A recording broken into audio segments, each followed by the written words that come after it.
Ah, Achille daigne nous gracier de sa présence. Incroyable. Il se lèche les boules de Noël.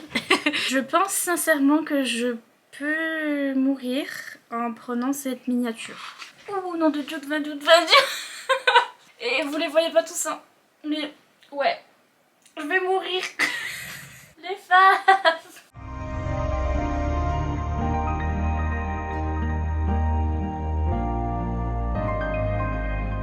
J'ai 18 favoris, la pile arrive là, vous vous rendez pas compte. Bref. J'ai 18 favoris parce que... Oh, 18, 19, 20, 21, 22. Incroyable. Ah non, ça fait pas 22. Ah non, j'ai trop cru.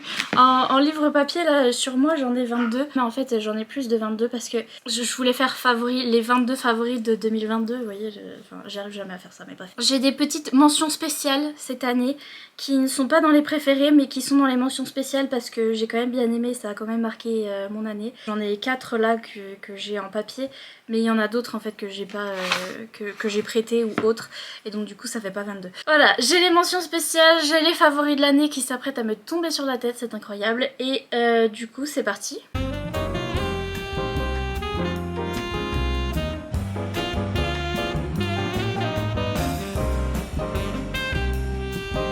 Donc on va commencer tout de suite par la place numéro 18. Je les ai classés dans l'ordre. Vous avez vu mon bras jusqu'à où il va, oui la pile est énorme. Donc en place numéro 18 on a Twisted Love de Hannah Huang. J'ai appris récemment, enfin je pense, c'est des rumeurs mais je pense que c'est vrai. Je pense qu'il va être traduit, que cette saga va être traduite chez Hugo. Parce que je sais pas, je m'en doutais, déjà je voyais bien Hugo traduire ça. Et j'ai dit ça dans une de mes vidéos et quelqu'un m'a dit oui je crois que c'est Hugo qui les traduit, donc ouvrez l'œil cette année, je pense qu'ils vont être traduits chez Hugo. Mais donc c'est une saga de romance contemporaine qui d'ailleurs c'est très bizarre que j'ai des romances contemporaines là dans mes favoris alors que c'est vraiment pas mon truc préféré. Mais là c'est bien fait parce que c'est pareil, il y a les ficelles de romance que tout le monde aime et c'est très bien fait. Là la ficelle de romance c'est Grumpy Sunshine, donc c'est à dire le mec il est hyper grognon. Il est chiant, il est rognonneux et la fille est hyper mignonne et trop mime c'est tout, et en fait à force qu'elle soit hyper mignonne et ben lui il commence à être de moins en moins grognon et bref trop mignon. En fait là c'est la fille qui va sortir avec le meilleur ami de son frère. Voilà, meilleur ami de son frère qui est un homme riche et célèbre et machin. À 25 ans, il est déjà président d'une boîte et etc. Son frère à elle va partir je sais pas où à l'université et il va dire à son meilleur pote tu t'occupes de ma soeur, tu fais gaffe qu'elle voilà, qu'elle aille bien et etc. Et en fait il va très bien s'occuper de sa soeur. Parce que voilà ils vont se rapprocher, c'était Grumpy Sunshine et c'était hyper sympa et j'ai hâte qu'il soit traduit. La phrase en haut c'est He has a heart of ice, but for her, he'd burn the world. Donc il a un cœur de glace, mais pour elle, il brûlerait le monde entier. On adore. Et les autres tomes, c'est tout des trucs. Le tome numéro 2, c'est sur une princesse et son bodyguard. Le tome numéro 3, c'est un Enemies to Lovers. Et le 4, c'est avec une influenceuse. Trop hâte. Numéro 17, on a ce livre là que j'ai beaucoup aimé. C'est très random, c'est une romance mafia. En fait j'ai découvert ça sur les chaînes des américaines qui lisaient ça, c'est le tome 2, le tome 1 c'est Ruthless Creature mais c'est à peu près la même couverture. J'ai lu le tome 1 pour lire le tome 2 parce que ce tome 2 c'était le livre préféré d'une de mes booktubeuses préférées qui s'appelle Jen de The Book Refuge et je comprends pourquoi elle l'aime bien. C'est une romance mafia. Dans le tome 1 c'est une fille qui est menacée par la mafia, je sais même plus pourquoi ils veulent la tuer déjà. Mais ah oui, parce que son ex-fiancé a fait des bêtises. Et il s'est barré, son ex-fiancé à la fille. Et du coup ils veulent la tuer elle pour punir son ex-fiancé, je sais pas quoi. La mafia quoi. Le mec part pour aller, sa mission c'est de tuer la fille, en fait il va pas du tout la tuer, il va se marier avec. Et voilà, truc de mafia. Et là dans ce tome 2, on retrouve des personnages qu'on a rencontrés dans le tome 1. Et notamment il y a un personnage principal qui est le personnage principal féminin de Sloane, qui est complètement zinzin. Elle est trop drôle, elle est dingo. Et je l'aime trop et je relate trop à tout ce qu'elle dit et tout ce qu'elle fait. Elle est complètement zinzin et en fait elle va se faire enlever par un autre chef de la mafia. Dans l'autre tome c'était la mafia russe je crois, ou italienne, je sais pas. Et là c'est la mafia irlandaise et le chef de la mafia irlandaise il va la kidnapper pour pareil des histoires de mafia pourrie là. Et en fait il va la kidnapper mais il va vite regretter parce qu'elle est tellement zinzin qu'il a vite envie de la dékidnapper et de la remettre là où elle était parce qu'il en peut plus sa vie parce qu'elle est trop chiante. Et c'est hyper drôle la dynamique entre les deux Enemies to Lovers où elle est chiante mais à souhait et elle est complètement zinzin et lui il en peut plus parce qu'il est censé la kidnapper et lui faire peur et tout, elle a pas peur. Et c'est vraiment hyper drôle donc voilà. Ça fait partie des favoris de l'année parce que franchement j'ai adoré. Place numéro 16, encore une romance contemporaine. Oui, je sais pas. Ça a été la surprise de mon vlog. J'ai fait un vlog sur plein de romances de chez Collection et H. Et je les ai toutes, spoiler alert, je les ai toutes pas finies et pas vraiment aimées, sauf celle-là. Il est dans les favoris de l'année parce que trop bien. Donc c'est Sexy Little Liars de Linda Cage. C'est une romance contemporaine, comme ça on suit, le seul truc c'est que voilà, il n'y a pas écrit que c'est un spin-off, mais c'est un spin-off. Ça c'est un truc chez Collection et H, à chaque fois ils écrivent pas que si c'est un tome 2 ou si mais vraiment même les tomes 2 d'une série ils écrivent pas. Mais donc voilà, il y a déjà des couples qui sont établis dans ce bouquin là et on se dit j'ai l'impression d'avoir loupé quelque chose. Et en effet ça c'est la deuxième génération je crois de bouquins, enfin c'est un spin-off mais bref on s'en fiche. Là on suit deux couples qui mentent, voilà c'est histoire de... Mais en plus c'est tout ce que j'aime pas, histoire de manque de communication et de mensonges qui sert à rien. Mais c'était vraiment bien fait. On a en fait deux jumeaux, donc un garçon et une fille, donc Bella et Grayson, qui sont jumeaux et qui s'aiment beaucoup, etc. Et on va suivre leur couple, pas les deux, c'est pas une dark romance, mais à chacun, voilà. Et Bella, en fait, elle va sortir avec un ami de la famille et enfin son meilleur ami, un ami qui est l'ami de tout le monde, notamment de son frère, etc. Et elle va sortir avec lui, elle va pas vouloir le dire à son frère parce que voilà, ils vont se faire chambrer par toute la famille. C'est un peu la honte de sortir avec le mec avec qui elle a grandi, etc. Enfin bref, ils veulent pas le dire, donc ils gardent ce secret. Et donc cette romance est très très mignonne. Et Grayson, il va avoir une romance avec une jeune femme qu'il va rencontrer au ciné.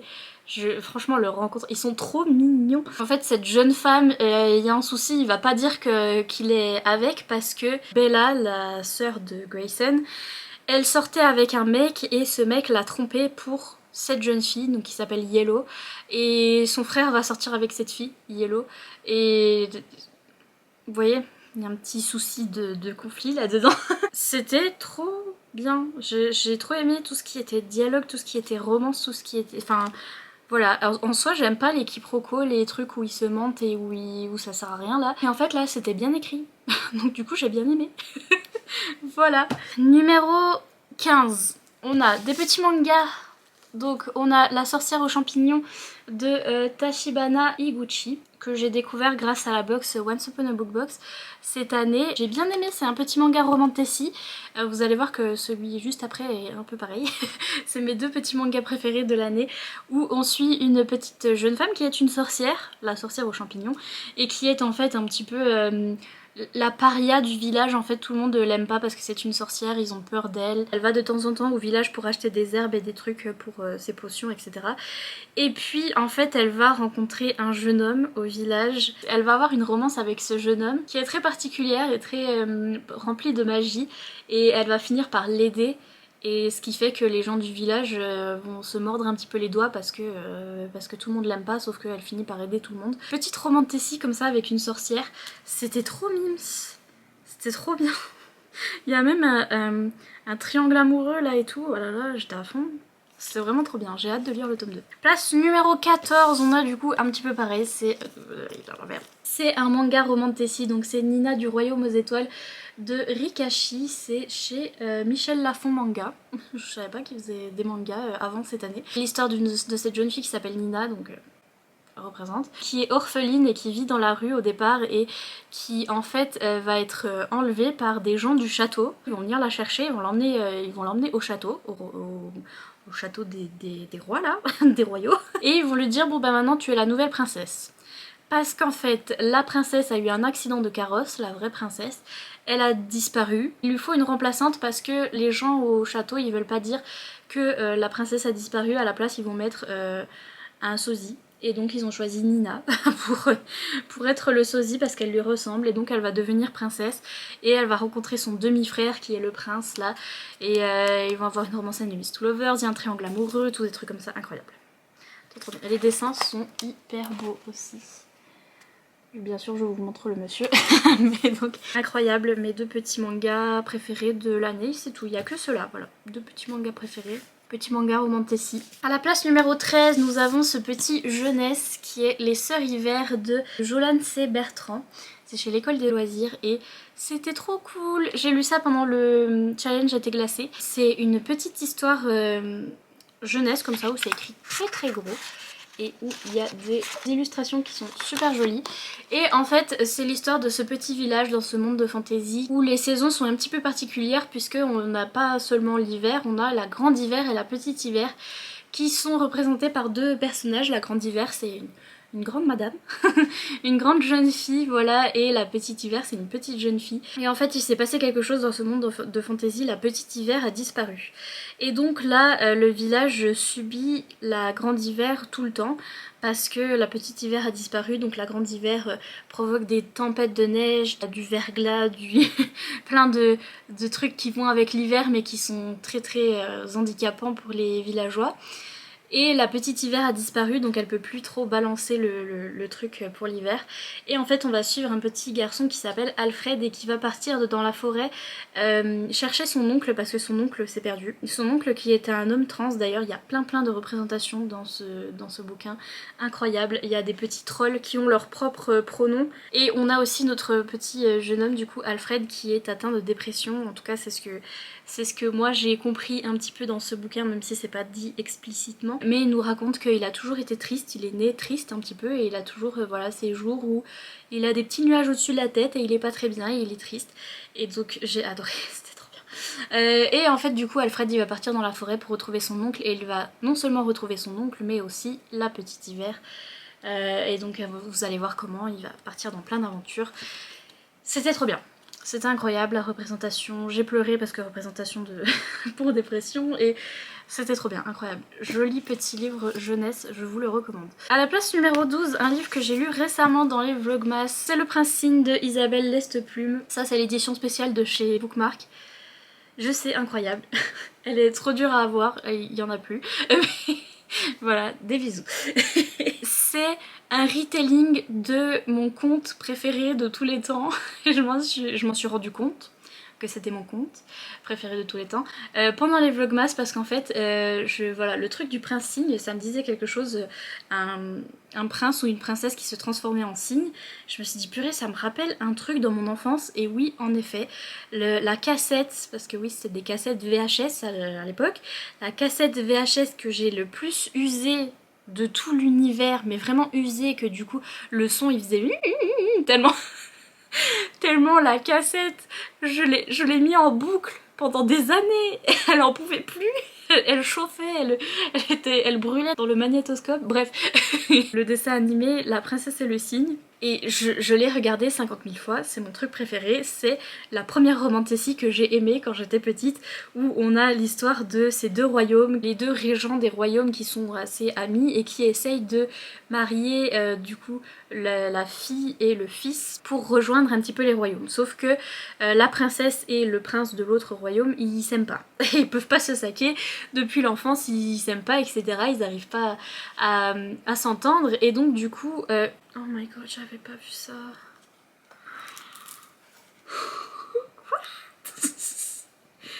Je savais pas qu'il y en avait d'autres.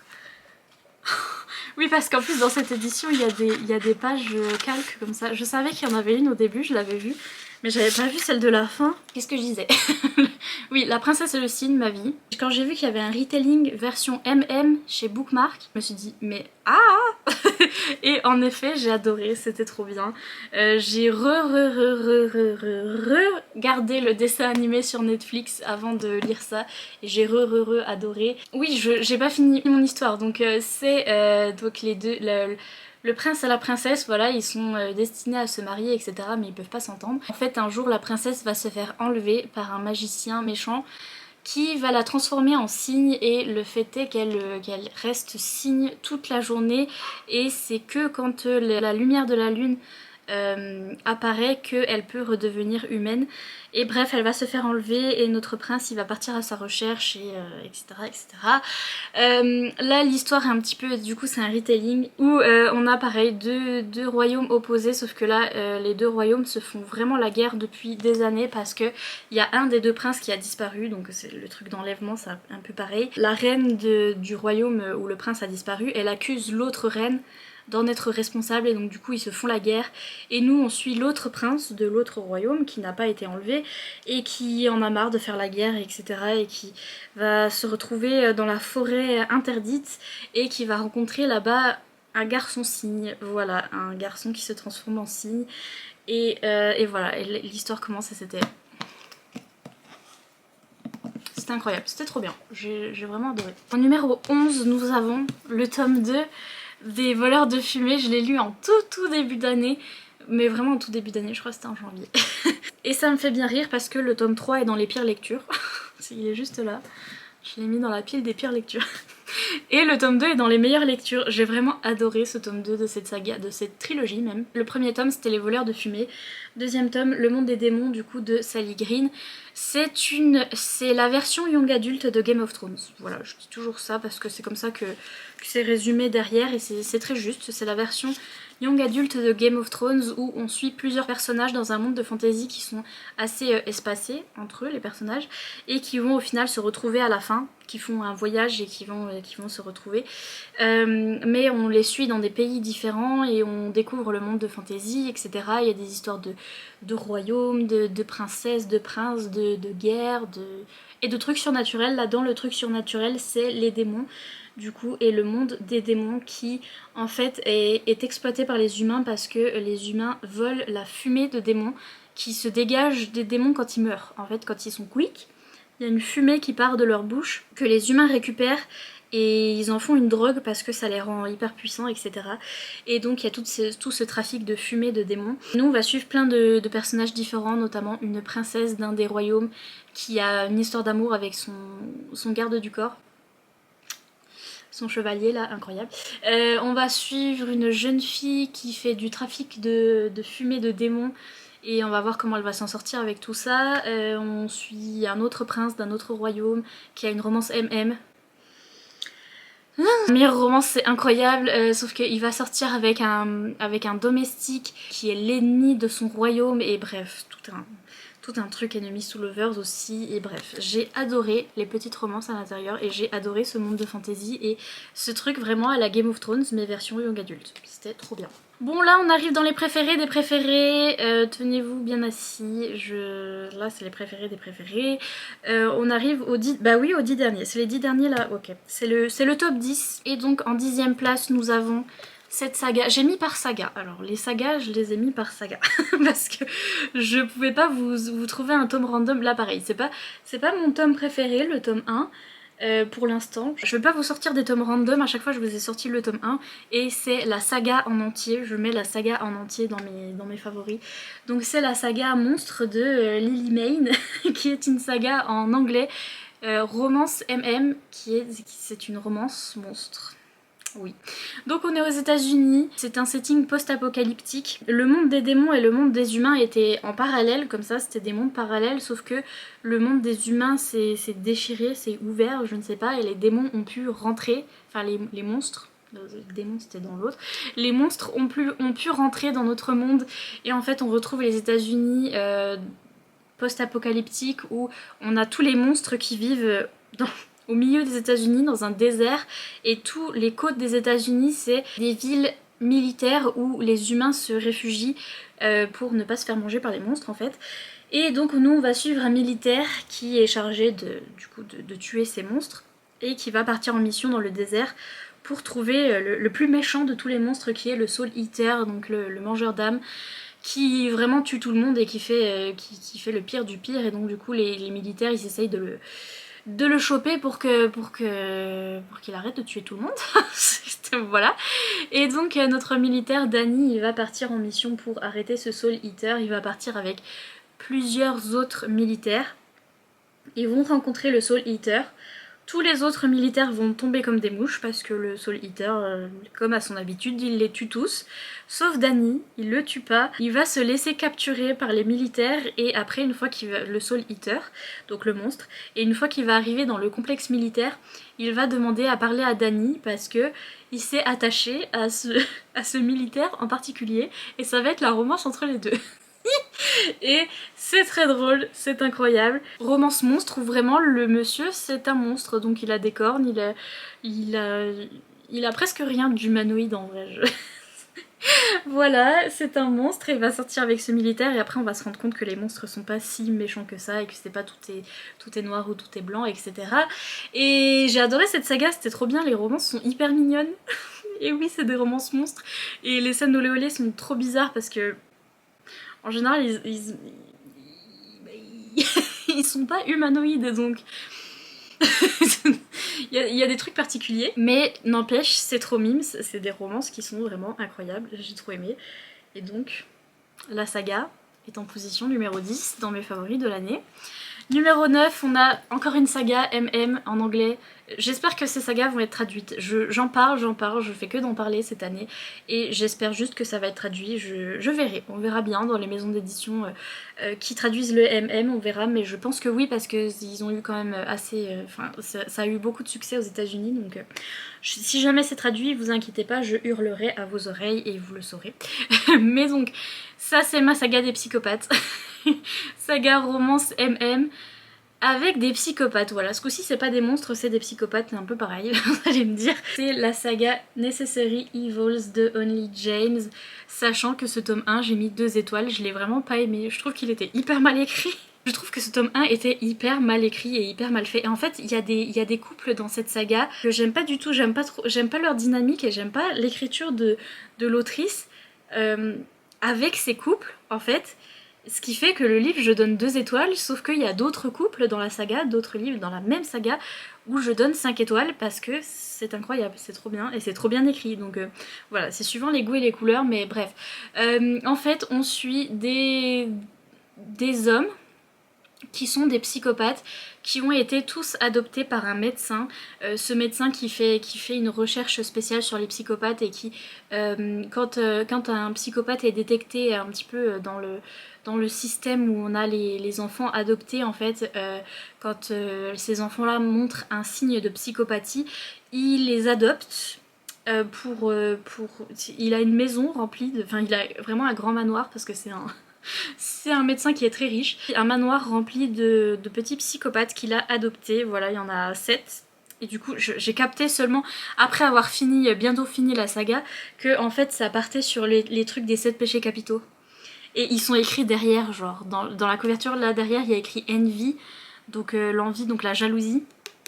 Et donc ça c'est le péché capital de ce bouquin là, et c'est les 7 bouquins sur les 7 péchés capitaux. Vous allez voir, c'est la même chose qu'une autre série qui est dans cette liste. Donc bref, ils sont 7 frères qui ont été adoptés par ce médecin et qui ont été un petit peu élevés par ce médecin pour devenir une espèce de petite police où lui, le médecin, il les envoie tuer des gens qui sont des méchants mais qui ont échappé à la justice d'une manière ou d'une autre. Il lance ses psychopathes dans la nuit pour qu'ils aillent appréhender ces gens et les tuer pour que justice soit faite. Ça leur convient assez bien parce que de toute façon ils s'en fichent de tuer des gens, ces psychopathes, parce que ils n'ont pas d'empathie, ils n'ont pas ce genre d'émotions qui les empêcherait de faire un tel métier, donc du coup ils sont assez contents de faire ça. Et bref, une petite famille tout à fait comme les autres. Et on va suivre chacun des frères dans chaque tome qui va rencontrer son âme sœur. Et c'est des romances très âme sœur, à moi, psychopathe, truc un petit peu loup-garou. Parce que ils ont pas vraiment ces sentiments où ils ont de l'empathie, ils peuvent pas vraiment aimer quelqu'un, etc. Mais ils ont plus ce sentiment d'obsession envers une personne, et c'est comme ça qu'ils forment leur petit couple. Ils sont en mode à moi. Et les romances sont quand même ultra bien, je suis désolée, c'est hyper bien. Là j'ai pas trop aimé la dynamique dans ce tome 1 parce qu'il y a un truc BDSM, et franchement c'est ceux où il y a une dynamique BDSM dans cette série là, je leur ai mis 2 étoiles parce pas mon truc, j'ai pas... Voilà, alors que les autres, la romance du tome 2 est ultra mignonne. Le tome 2 j'ai mis 5 étoiles, le tome 3 j'ai mis 5 étoiles, non le tome 2 j'ai mis 4 étoiles, le tome 3 j'ai mis 5 étoiles, le tome 4 j'ai mis 5 étoiles, c'était un de mes livres favoris de l'année parce qu'il y avait un truc à rapport avec mon fangirlisme sur Stray Kids aussi, parce que il y a un personnage qui s'appelle Félix, qui est le nom d'un monsieur d'un boys band. C'est pas un boys band, c'est un groupe de K-pop. Voilà, et bref, j'ai fangirlé de manière très incroyable sur le jeune homme qui s'appelait Félix. Et il y en a qui sont bien écrits, il y en a qui sont pas bien écrits. Celui-là, par exemple, où on nous décrit la psychopathie du psychopathe en question, c'est hyper mal fait, vraiment. Il a pas de sentiments, mais il est quand même amoureux, mais gna gna gna. Enfin bref, j'ai trouvé que c'était hyper mal fait. Alors que dans le livre juste après, le psychopathe d'après, était très bien fait et très bien... La psychopathie était très bien décrite et je sais pas. Voilà, j'ai hâte qu'il soit traduit. Ne vous arrêtez pas au tome 1 si jamais ils sont traduits. Je vous assure que c'est trop bien. Parce que de toute façon c'est à la place numéro 9 de mon top 10, donc c'est que c'est bien. Numéro 8, on a la saga Guild de Raven Kennedy. Ah là là, qu'est-ce qu'on a eu du mal avec cette saga. Ça c'est pareil, je crois que j'ai mis 2 étoiles, non? Ou j'ai mis 3... Non, 3 étoiles je pense à ce tome 1. Et j'étais trop énervée, si vous re-regardez le vlog de ce livre, j'étais là, ah c'est pas bien. Et en fait j'ai trop aimé. C'est parce qu'en fait, je sais pourquoi. J'ai fait la comparaison avec ACOTAR. Et c'est vrai que ça ressemble beaucoup, il y a beaucoup de similitudes. Et donc du coup, j'étais énervée en mode « Ah là là, c'est un plagiat, gna gna gna ». Alors qu'en fait, bon, c'est vrai que beaucoup de romans de Tessie sont basés sur les mêmes bases du coup, et donc c'est assez normal de retrouver un petit peu les mêmes choses dans tous ces livres. Et j'ai quand même adoré, j'étais accro à cette saga. J'ai lu les livres les uns après les autres à la suite, là, le livre 1, 2, 3, je les ai gobés parce que j'étais à fond les ballons. C'est un livre qui va sortir chez Hugo Roman, donc il est en anglais, et il va sortir en français chez Hugo Roman. C'est une roman de Tessie adulte, et donc... On suit une jeune femme qui s'appelle Oren et en fait là on a un retelling du conte du roi Midas. Donc le roi Midas c'est le roi qui quand il touche des trucs il se transforme en or, les choses qu'il touche en fait. Et donc là on a le roi Midas qui a une favorite, il a un harem aussi, voilà. Tranquille parce que le mec peut transformer des trucs en or, donc voilà c'est le roi le plus puissant de tous les royaumes etc, et il est arrivé au pouvoir parce que du coup il a ce pouvoir là. Il a un harem et il a notamment dans son harem une des filles qui est sa préférée et qu'il garde dans une cage, voilà, et c'est notre jeune fille qui s'appelle Oren et qu'il a transformée en or. Cette jeune fille elle est toute faite d'or. Voilà, elle est dorée de partout sauf sa langue et le blanc de ses yeux. Voilà, ça c'est dit dans l'histoire. Il n'y a que ça qui n'est pas doré chez elle. Et voilà, il l'a transformée en or, elle est dorée, c'est une jeune femme qui est dorée. Et c'est vraiment sa préférée, sa favorite. Il la garde en cage parce que c'est sa préférée. Et pour soi-disant la protéger. On est du point de vue de cette jeune femme qui est dans cette cage et qui petit à petit va se rendre compte que c'est quand même pas le meilleur truc de vivre dans une cage et que le roi Midas il est quand même... Et il abuse un peu, tout de même. Et donc voilà, la première scène de ce tome 1, c'est vraiment une orgie. C'est le roi Midas qui a une orgie avec son harem devant la jeune fille qui est dans sa cage. Donc la fille elle est dans sa cage, Oren, elle est dans sa cage, elle est en train de regarder le roi Midas qui a une orgie avec son harem de jeunes femmes et de jeunes hommes. Et elle est là, ouais certes. Donc voilà, c'est ça la première scène du tome 1 et j'étais là, ah bah bonjour. Vous verrez les similitudes à ACOTAR mais il y en a beaucoup. Et du coup moi en lisant déjà ce tome 1, sachant que le tome 1 de ACOTAR je l'ai pas aimé du tout, et donc du coup ce tome 1 qui est similaire au tome 1 de ACOTAR, j'étais pour les mêmes raisons que ACOTAR du coup. Mais au final ça vaut le coup. Ça vaut le coup de lire cette saga pour arriver... là c'est dans le tome 3 que vraiment... Il y a des trucs très que j'aime beaucoup qui se passent, mais même si voilà dans les autres tomes aussi, hein, mais il y en a plus dans le tome 3 on va dire, et ouais ça vaut vraiment le coup de lire cette saga. C'est une romance Tessie que j'aime bien et c'est vraiment un slow build comme ça, un slow burn au niveau de la romance où il faut lire toute l'histoire en entier même si c'est hyper dark. Gros trigger warning sur ces bouquins là pour violence envers les femmes, misogynie, viol etc, c'est vraiment affreux. Et il faut passer ces bouquins et il faut avoir l'histoire en entier pour avoir la romance comme on veut. La romance et la romance Tessie qu'on veut au final. Le trajet entre guillemets pour y arriver est intéressant aussi en fait. Et j'ai adoré cette série, voilà, j'aime trop cette série, je vais vous la recommander en français, ne vous inquiétez pas. et ouais, c'était trop bien, Romantasy, une de mes Romantasy favorites de l'année, qui a percé sur TikTok. Et donc c'est pour ça qu'elle va être traduite chez Hugo Roman. À la place numéro 7, on retourne au saga MM en anglais, qui pareil je pense va être traduit. Je croise les doigts fort pour que ce soit traduit. C'est la saga Sons of the Fallen de Jacqueline Osborne, qui part sur le même principe que ma saga des psychopathes, où on a les 7 péchés capitaux et on a 7 frères qui représentent les 7 péchés capitaux. Sauf qu'ici c'est des anges, c'est des demi-anges d'ailleurs, c'est des messieurs qui sont mi-anges, mi-humains. Donc ce sont des néphilim et en fait ce sont les fils des anges déchus. J'arrive jamais à dire ange déchu, je dis toujours ange déçu. C'est un peu pareil. Mais donc les anges déchus, là, tout le... je vais y arriver. Tout le truc avec Lucifer qui fait le cirque au paradis et qui se barre aux enfers et qui amène avec lui ses généraux qui sont les 7 anges déchus qui l'emmènent avec lui. Et ces messieurs là, ces généraux de Lucifer, ils vont avoir des enfants avec des humaines qui vont donner nos héros, nos 7 frères là, qui représentent chacun un péché capital. Là le premier c'était la colère et bref, c'est au fur et à mesure. C'est pas mon préféré non plus le premier, mais j'ai ressorti le premier pour vous le montrer. Mon préféré c'est le tome 3 qui se passe dans la neige en Russie avec le frère qui représente la jalousie et l'autre monsieur qui est un shapeshifter et qui se transforme en dragon des neiges. C'était incroyable, c'était trop bien. C'est un petit peu de l'urban fantasy, un petit peu beaucoup même parce qu'on est dans une ville aux États-Unis. Je pense pas que c'est une ville qui existe, mais voilà, ça fait un peu urban fantasy où on est chez les humains en fait. Et on a ces frères qui vivent dans un manoir et qui sont chargés de défendre les humains contre les démons et donc de tuer des démons. C'est un petit peu pareil que la confrérie de la Dague Noire si vous connaissez cette saga où il y a des vampires qui combattent des méchants. Là c'est pareil, ils sortent la nuit là, les anges, les demi-anges là, et ils vont tuer des démons pour défendre les humains. Et en fait, un à un, les frères vont trouver leur âme sœur. Les romances sont incroyables, fantastiques, magnifiques. Romantasy, incroyable. Romance paranormale, incroyable. Et donc, mon préféré, c'est le tome 3. Place numéro 6. Enchantment of Ravens, je l'ai lu cette année, ce livre de Margaret Rogerson. Donc l'année dernière, mon livre préféré de l'année, c'était Sorcery of Thorns de Margaret Rogerson. Et j'ai lu son premier livre, donc le premier livre qu'elle a écrit cette année.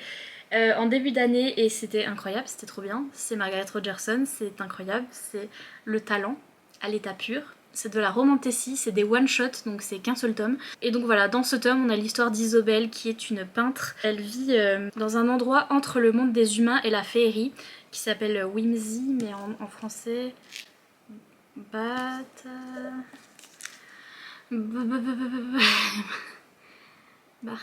Mortadelle. Elle vit pas en mortadelle, elle vit bagatelle, voilà.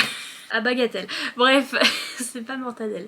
Mais donc, cette jeune femme qui est peintre, et en fait, là, on a ce monde de fantaisie où on a les fées qui partent du mythe des fées et de la féerie un petit peu original, ou original, où on a des fées qui sont des êtres assez méchants, en fait, qui sont des êtres très très moches aussi, très très glauques. Sous leur apparence naturelle, ils ont une apparence très glauque, où c'est des espèces de cadavres tout dégueux, très glauques, mais ils mettent un espèce de masque, par le moyen de la magie, ils se transforment en humains en fait.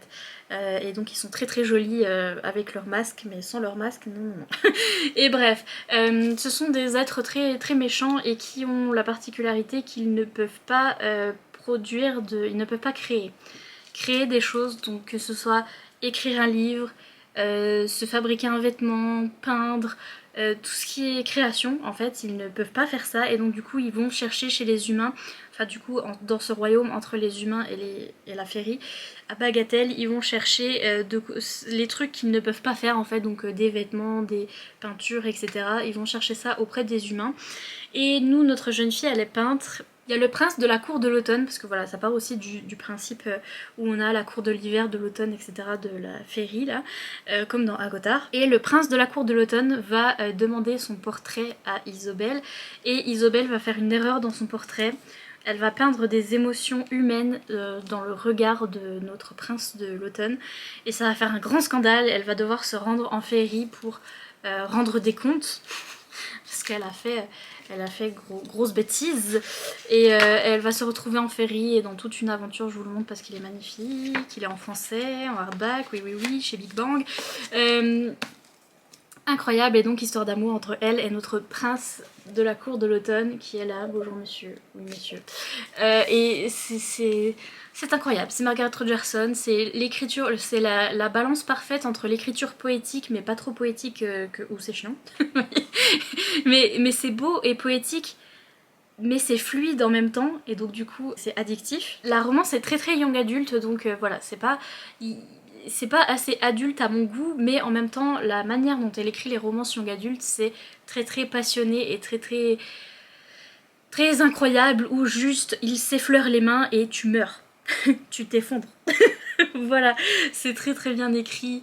J'aime beaucoup à chaque fois ces trucs, elle rajoute des petits trucs un petit peu morbides, un petit peu qui font un petit peu spooky dans ces histoires où là vraiment les fées, quand ils enlèvent leur masque, t'es là oh. L'ambiance automnale, parce qu'on est principalement dans la cour de l'automne pour presque toute l'histoire, et l'ambiance est immaculée, on peut sentir les choses, on peut voir les choses. C'est un livre tellement immersif, j'avais l'impression de regarder un film, c'était incroyable. Margaret Rogerson, incroyable. La Queen. Les 5 favoris de l'année. C'est parti pour les 5 derniers. Si vous avez suivi mes vidéos, vous devez avoir une petite idée de ce qui se passe. Si vous n'avez pas vu certains livres, vous savez qu'ils arrivent. Mais donc, en position numéro 5, nous avons cette saga. J'ai ressorti mon collector parce qu'il est trop beau. Il est magnifique, il était planté tout là-haut là. J'avais mis tous mes favoris là-haut, j'ai dû aller les rechercher pour cette vidéo. Ah non, j'ai plus de batterie, alors là, ça ne se fait pas. Ok, on a changé de batterie, on a un petit Achille. Rêve de glace. J'ai sorti mon édition spéciale collector magnifique, fantastique, que j'ai eu chez les éditions Bookmark qui produisent, j'allais dire, qui éditent cette saga. C'est pareil, c'est une édition spéciale qui est très dure à avoir parce que... Petit rototo d'Achille, oui bonsoir. Parce que c'est une édition limitée. Et dans édition limitée, il y a limité. Et donc ils ont imprimé qu'un certain nombre d'exemplaires. Et j'ai eu trop du mal de l'avoir. Et j'ai sauté dessus quand ils l'ont réimprimé. Enfin bref. Long story short, vous pouvez pas l'avoir, des bisous. C'est vraiment affreux ce truc d'édition limitée. Mais c'est le jeu, ma pauvre Lucette. Bref, donc Rêve de glace, cette saga que j'ai découvert cette année qui est vraiment incroyable. C'est une romantasy assez young adulte, un peu trop young adulte à mon goût, un petit peu comme ce livre là, mais ça passe quand même parce que c'est quand même dans mes préférés et voilà, c'est peut-être le petit truc qui manque, c'est que c'est à peine trop young adulte, mais le fait est que le young adulte c'est bien et pas bien. Je vais vous dire ça pour une autre saga encore une fois. Quand c'est des séries young adulte comme ça, au niveau de la romance c'est pas hyper développé, au niveau des sentiments etc, ils ont une romance de jeunes gens, de jeunes adolescents, et donc du coup ce qui se passe dans leur romance, c'est des choses de jeunes adolescents où ils ont des petits malentendus et des petites embrouilles qui sont des embrouilles d'adolescents et on est là... Voilà, et donc voilà, il peut y avoir un petit peu ça dans le young adulte, mais en même temps le fait que ce soit un young adulte, c'est aussi... ça rend les livres hyper addictifs. Ça se lit hyper bien. Ce qui peut être un défaut aussi parce que le monde de fantasy est pas hyper développé. L'histoire va très vite, donc on n'a pas des descriptions qui durent 50 milliards d'années. Donc c'est cool, c'est addictif, ça se lit hyper vite, mais c'est pas hyper approfondi au niveau du monde de fantasy. Donc c'est bien et pas bien. Pour moi, le young adulte, c'est... J'ai cette relation avec le young adulte où j'aime bien et j'aime pas et j'aime bien et j'aime pas. Vous voyez ce que je veux dire?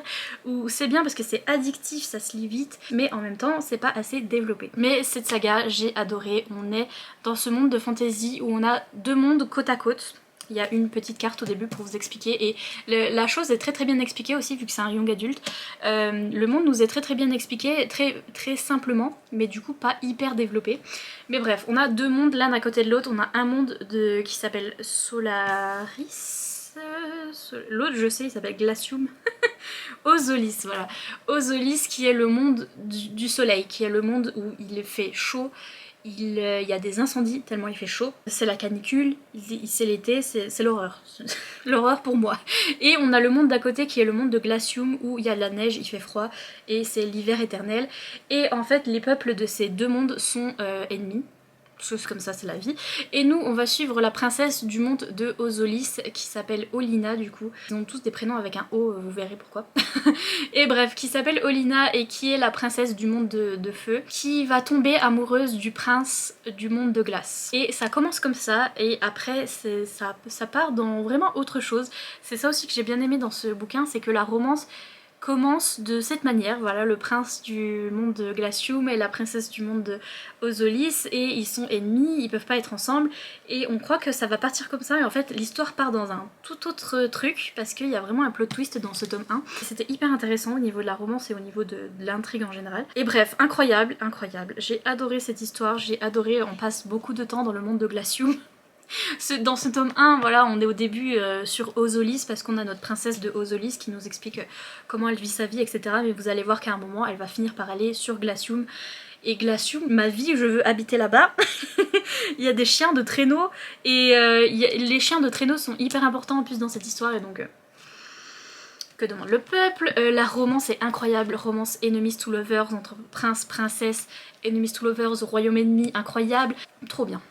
C'était trop bien, on a notre jeune femme badass, mais plus badass tu meurs hein, un petit peu, tout de même parce que elle est vraiment trop forte. Elle a appris à se battre toute sa vie, parce qu'elle a une particularité aussi, c'est que elle a un voile qui lui cache le visage, et personne n'a jamais vu son visage, même elle-même, elle a jamais vu son reflet. Sa mère l'oblige à porter ce voile, et depuis qu'elle est toute petite, elle s'entraîne à se battre.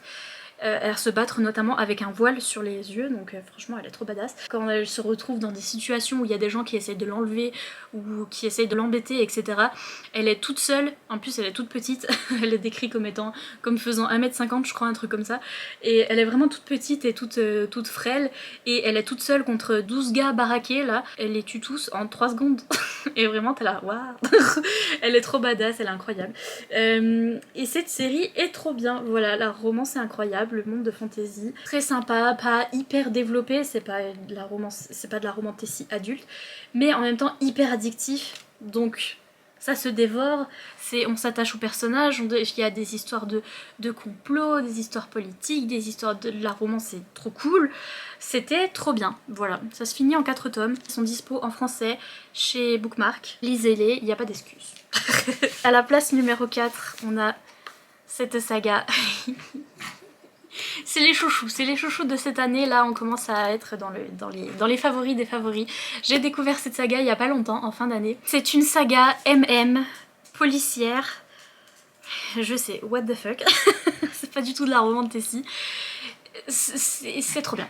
J'ai découvert cette saga sur une chaîne d'une américaine qui lit de la romance et qui lit notamment des romances MM.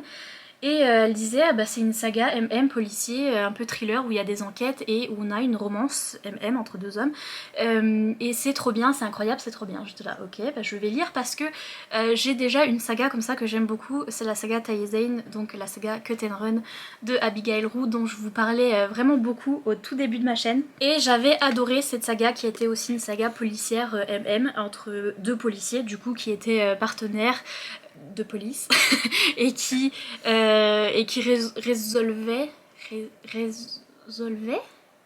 résoudre, je sais pas conjuguer le verbe résoudre, je peux pas résoudre le problème, qui menait des enquêtes, voilà, et qui avait une romance et c'était incroyable, j'avais adoré cette romance même si les enquêtes j'en avais rien à secouer, et donc je savais que je pouvais avoir un coup de cœur pour ce genre de saga où le truc en soi ne m'intéresse pas, les trucs thriller policiers, mon car, El Coquillard, mais la romance incroyable, et là c'est ça.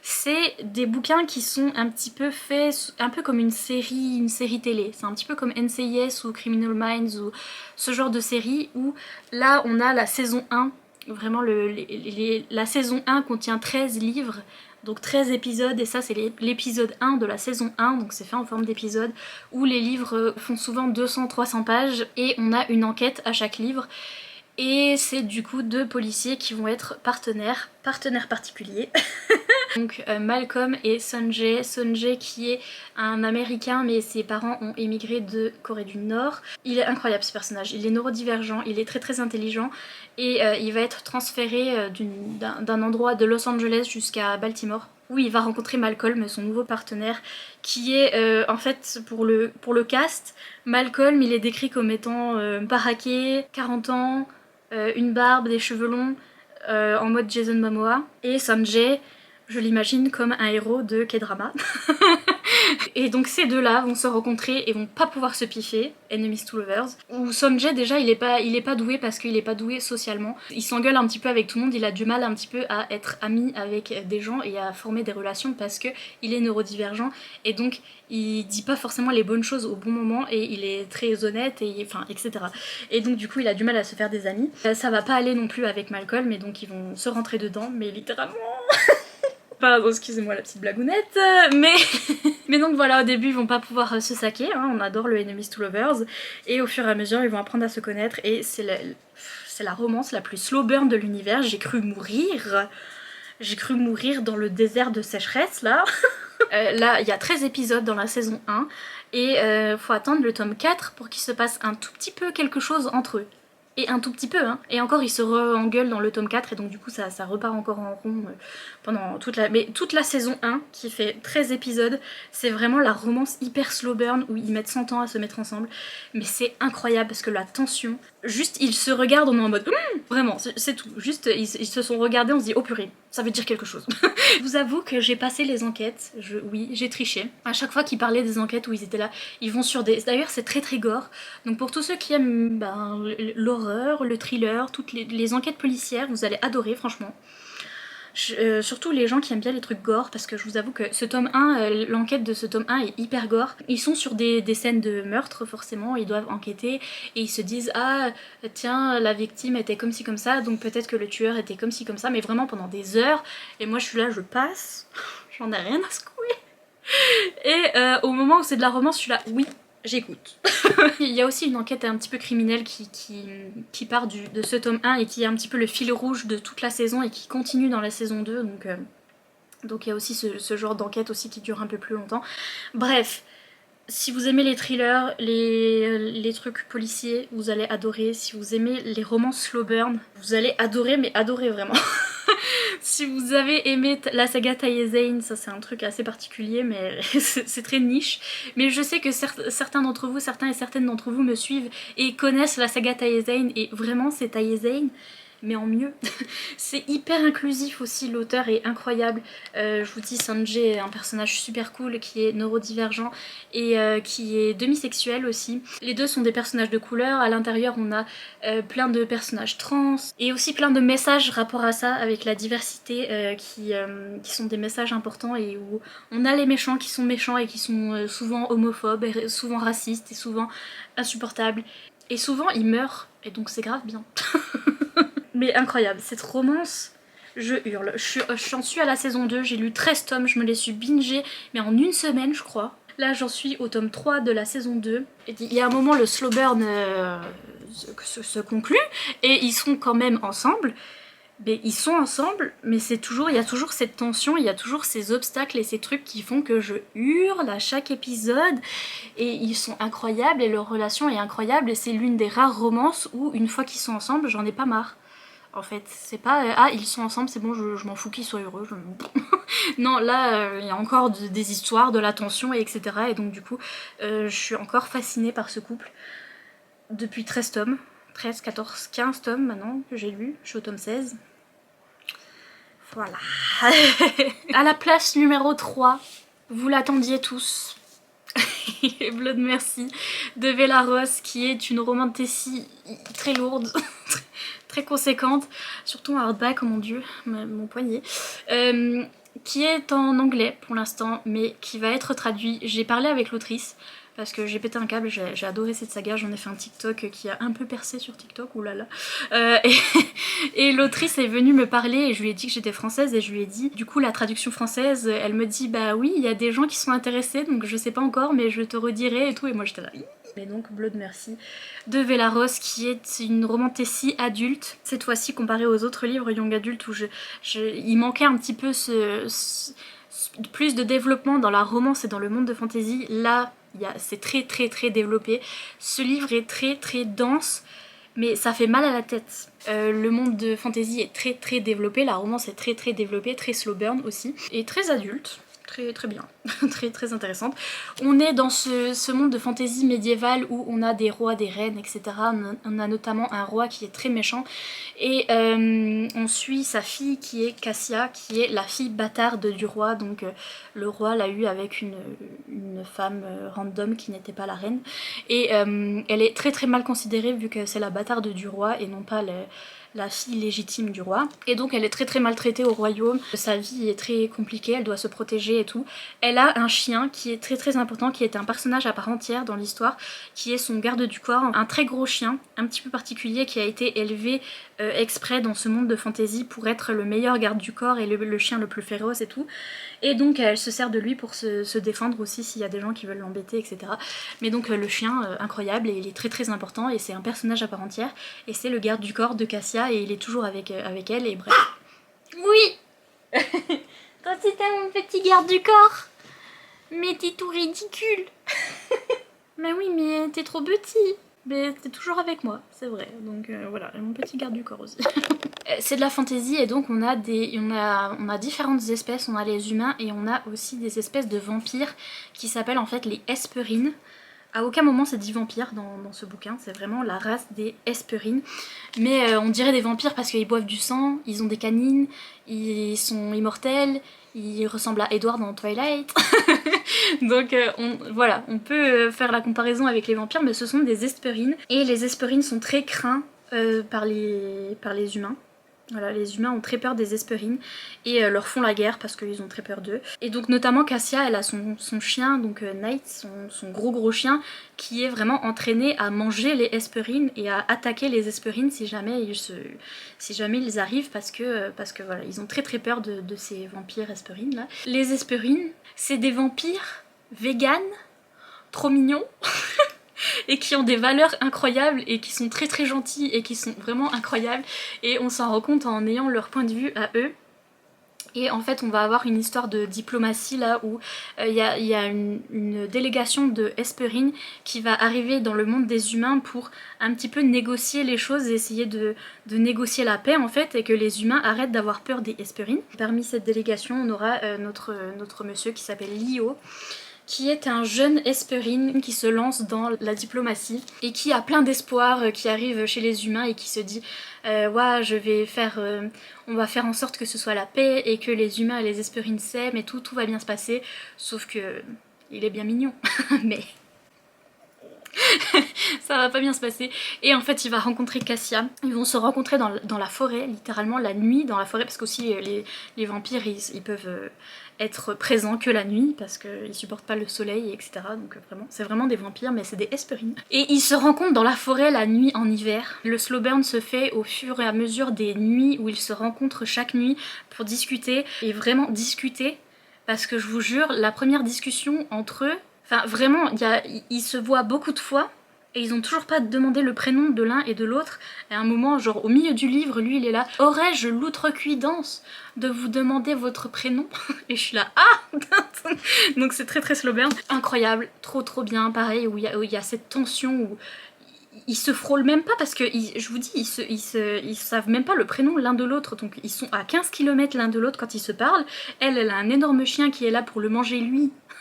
Donc elle retient son chien pour pas qu'il mange notre vampire là. Ils sont à 15 km l'un de l'autre et ils se parlent et ils ont des discussions très diplomatiques et etc. Mais il y a une tension entre les deux, c'est incroyable. Et donc voilà, cette romance entre une humaine et un Hesperine. Et les Hesperines, tout ce qu'ils veulent c'est la paix, et tout ce qu'ils veulent c'est que les gens s'aiment et que... Enfin vraiment, ils ont vraiment des valeurs où ils sont hyper LGBT friendly, hyper tout friendly en fait, vraiment. Et où ils boivent du sang, mais c'est du sang des animaux. Et en plus, ils demandent aux animaux, avant, par la pensée, ils arrivent à leur demander et à leur procurer des vitamines en même temps qu'ils se nourrissent. Donc en fait l'animal a quelque chose en retour et ils arrivent à du coup ne pas faire mal aux animaux et à leur donner des vitamines et je sais pas quoi. Bref, vraiment les vampires véganes, on adore. Ces deux personnages incroyables, elle est hyper badass et lui il est trop mignon. Il est trop mignon et hyper badass en même temps parce que c'est un vampire. Je les aime trop ces deux-là, j'ai trop aimé ce livre, c'est très très dense, ça parle beaucoup. Voilà, c'est très long, c'est très dense, c'est très conséquent, mais ça vaut le coup parce que c'est ça qui fait que la romance est vraiment slow burn et qui fait qu'il y a cette tension qui donne envie de continuer à lire. Et c'est incroyable, c'est trop bien. J'ai adoré le monde de fantasy, j'ai adoré l'écriture de l'autrice, incroyable, j'ai adoré ses personnages et cette romance, c'était trop bien. Visuellement aussi, c'était vraiment incroyable. Elle a une écriture très visuelle, donc je vous dis, on était dans la forêt en hiver, la nuit, et j'étais oui. Oui, oui. J'apprécie. Incroyable. Trop bien.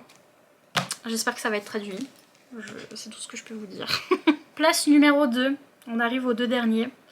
Et vous ne serez pas surpris. Si vous l'avez pas vu encore, mais du coup vous ne serez pas surpris qu'il est là, mais oui, Blade of Secrets de Trisha Levenseller. Je l'ai lu pareil en cette fin d'année, je l'ai lu il y a pas longtemps, j'ai eu tous ses favoris, là je les ai lus à la suite dernièrement. Et vraiment, romantasy, young adult, et ici voilà, c'est le même rapport au young adult où je me dis c'est hyper addictif, ça se dévore, c'est trop bien, mais est-ce que c'est assez développé à mon goût? Non, j'aimerais que ce soit plus développé que ça, qu'il y en ait plus en fait. Qu'il y ait plus de romance, plus de monde de fantasy, plus d'explications. Vous voyez, il y en a où il y en a trop. Là, il y en a beaucoup, mais j'adore Dior. J'en voudrais même encore plus, alors qu'il y en a beaucoup. Et là, bah, vous voyez les tailles des livres, quoi. Enfin, voilà, c'est comme ça. Moi, j'aime bien quand ça dure 107 ans, parce que j'ai tellement adoré, je veux que ça dure 107 ans. Enfin bref, Blade of Secrets, c'est cette duologie, là on a le tome 1, le tome 2 se trouve toujours là-haut, mais ça se finit en 2 tomes. Et cette autrice, Trisha Levenseller, vous la connaissez peut-être parce qu'elle a été traduite en français chez Hugo, donc son livre c'est La Reine des Ombres en français, et donc c'était son livre de Shadows Between Us, que j'ai lu cette année aussi. J'ai lu The Shadows Between Us, ça m'intriguait beaucoup et j'ai vraiment pas aimé. Enfin, c'était pas... J'ai mis 3 étoiles parce que j'ai pas aimé plus que ça. Le personnage principal de... Comment elle s'appelle, Alessandra. J'ai pas accroché à ce personnage, j'ai pas accroché à la romance. C'était un one-shot aussi, juste un seul livre, voilà. Donc c'était un monde de fantasy en un seul livre qui n'était pas aussi bien développé que Margaret Rogerson du coup. Et ouais, franchement, j'ai pas trop apprécié ce livre-là. Du coup, je me disais bon, cette autrice, je sais pas si je vais aimer ses livres. Et puis, en fait, j'ai vu ce livre sur les chaînes des Américaines. En particulier, quelqu'un qui disait il y a de la représentation pour de l'anxiété sociale dans une romantasy. Et j'étais là, quoi? Qu'ouis-je? Qu'entends-je? Et donc je me disais bon, c'est Trisha Levenseller, ça se trouve je vais pas aimer, mais l'anxiété sociale, franchement faut que je vois ce que c'est. Et franchement, si vous avez lu La Reine des Ombres, bon, si vous avez lu La Reine des Ombres et que vous avez aimé, tant mieux. Si vous avez lu La Reine des Ombres et que vous avez pas aimé, tant mieux. Parce que ça c'est pas du tout pareil, c'est pas la même chose, on dirait que c'est une autre autrice. J'ai pas compris, j'ai pas compris. Ce livre est incroyable, cette romantasy est incroyable. On suit une jeune femme, notre jeune femme principale, elle est atteinte d'anxiété sociale. C'est tellement bien décrit. J'ai chialé à chaque page. Dans mon vlog, je m'arrête à chaque page et je vous décris la scène et je vous dis mais ça c'est trop moi, c'est un truc qui m'est arrivé dans la vraie vie et ça m'arrive encore et c'est trop moi. Et c'est tellement bien décrit. Je me suis tellement retrouvée, je chialais à chaque page. C'est vraiment une romantasy, mon genre préféré. Une romance avec de la fantaisie, avec une jeune femme qui part dans une aventure fantastique et qui a sa romance et qui a en même temps de l'anxiété sociale. Et c'est trop bien. Ça me donne trop d'espoir, ça me rend trop happy. Oh, j'ai adoré. Donc on suit cette jeune femme qui s'appelle Ziva, qui est forgeronne. Aussi, c'est la petite particularité aussi de cette saga, c'est qu'on parle d'une forgeronne, et qui est une forgeronne qui a de la magie, en fait, elle arrive à mettre de la magie dans les armes qu'elle produit en étant forgeronne, donc elle façonne des épées et des armes, et elle arrive à les rendre magiques, genre elle a fait un arc où les flèches enfin elle a fait des pointes de flèches plutôt, qui atteignent directement leur cible à tous les coups. Genre elle ne loupe jamais. Elle a fait des épées invincibles qui pareil peuvent découper un arbre en deux. Enfin voilà. Elle arrive à mettre de la magie dans des armes. Sauf que vous vous doutez que forcément il y a des mauvaises personnes qui vont arriver à sa forge et qui vont lui demander une arme hyper puissante pour essayer de conquérir le royaume. Et donc cette méchante personne qui est une méchante d'ailleurs, c'est pas un méchant, c'est une méchante dans ce truc là, c'est aussi un peu original. Une guerrière là qui est une méchante et qui veut conquérir le monde entier mais de façon horrible et bref, on veut pas ça. Et elle va chercher à obtenir les armes que produit Ziva. Et Ziva, elle va tout faire pour empêcher ça parce que voilà, elle veut pas que son pays soit dans le cacaboudin.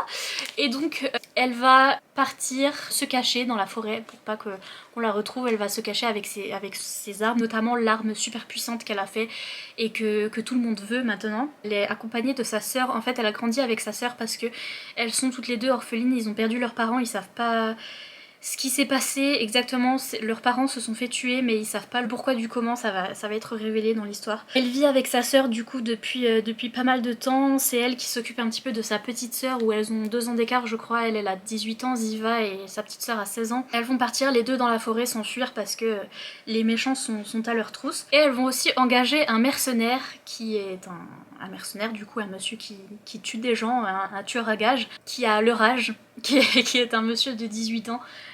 Très, très joli, et ils vont l'engager pour partir sur la route pour les défendre parce qu'elles savent pas trop se battre non plus. Et du coup elle va avoir une romance avec ce mercenaire où vraiment il y a ce truc aussi, elle le rencontre avant, en fait elle le voit par la fenêtre de sa forge. Elle sort pas de sa forge parce qu'elle a de l'anxiété sociale et elle sort pas, donc voilà, normal pour les gens qui ont de l'anxiété sociale.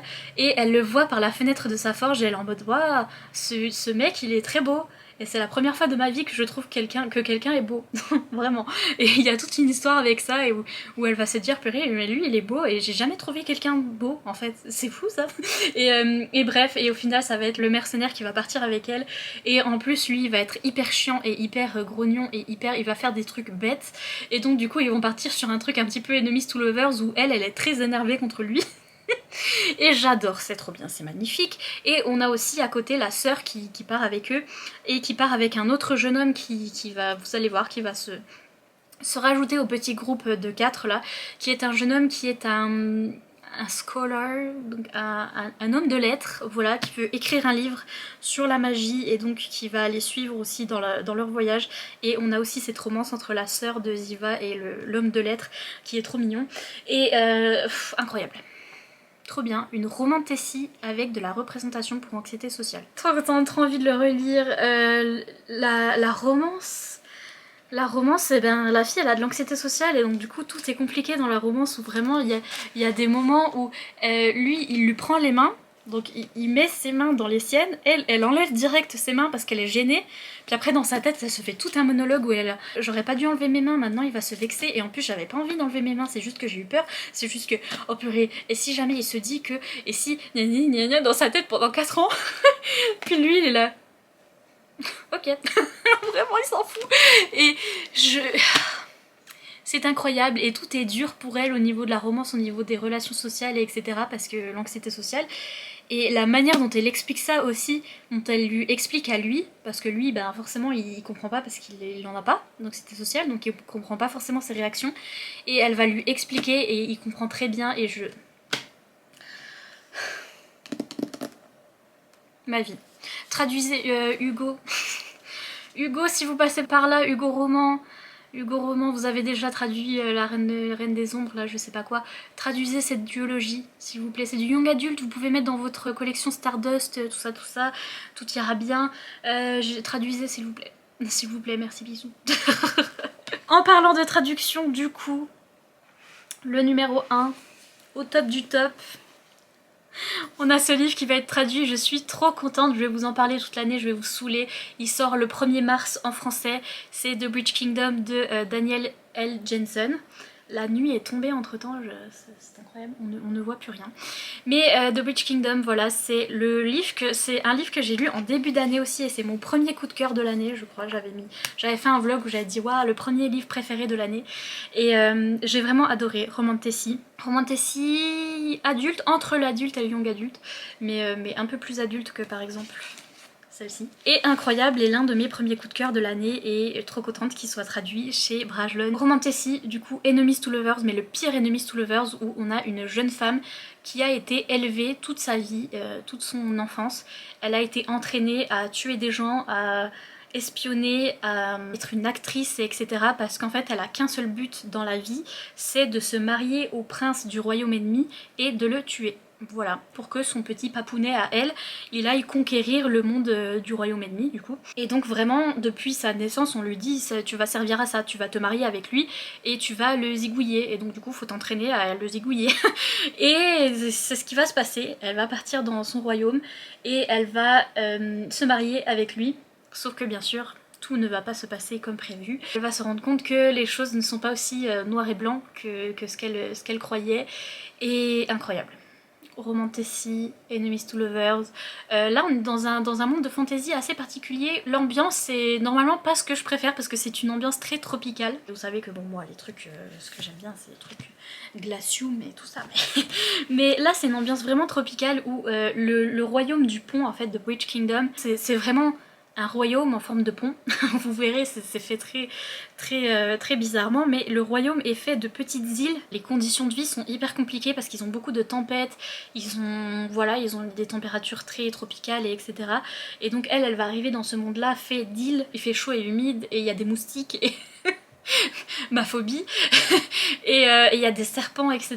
Mais j'ai adoré. J'ai adoré cette histoire. Elle est archi badass, forcément, elle s'est entraînée depuis qu'elle est née pour tuer des gens. Archi badass. Lui aussi, il est archi badass parce qu'il a grandi du coup dans ce royaume qui est fait d'îles et où il est très difficile de vivre sur ces îles. Et donc du coup, il s'est entraîné aussi depuis sa naissance à survivre dans ce royaume. C'était magnifique et je l'ai mis en 1 parce que c'est la première romantasy de l'année que j'ai adorée. Et c'est vraiment le genre de romantasy que j'adore. Vraiment le Enemies to Lovers qui est bien fait. Trop contente qu'il soit traduit. Voilà, comme ça je vais pouvoir vraiment vous le recommander en français et vous pourrez enfin le lire pour les gens qui lisent pas en anglais. Et je suis trop contente que... Enfin voilà, j'aime bien le petit chemin que ça a fait parce que vraiment je l'ai découvert en début d'année. J'ai trop aimé et j'ai hurlé là-dessus pendant longtemps, pendant des mois et des mois. Et là dernièrement j'ai appris que ça sortait en français et je pense pas que c'est à cause de moi parce que j'ai pas autant d'influence, mais j'aime bien le fait d'avoir découvert ce livre et d'avoir vraiment attendu la traduction et maintenant il va sortir et je suis trop contente. Vous voyez ce que je veux dire? Voilà, donc du coup j'ai un attachement spécial à cette saga et j'ai trop hâte que vous la découvriez également. Voilà, numéro 1. Number 1. Mambo number 1. N'hésitez pas à me dire quels sont vos favoris de l'année en commentaire. Et sur ce, cette vidéo fait déjà plus d'1 heure, c'est insupportable, c'est beaucoup trop long. Et donc du coup je vous laisse tranquille, mais vraiment tranquille. Je vous fais plein de gros bisous et je vous dis à bientôt dans une prochaine vidéo. Bye!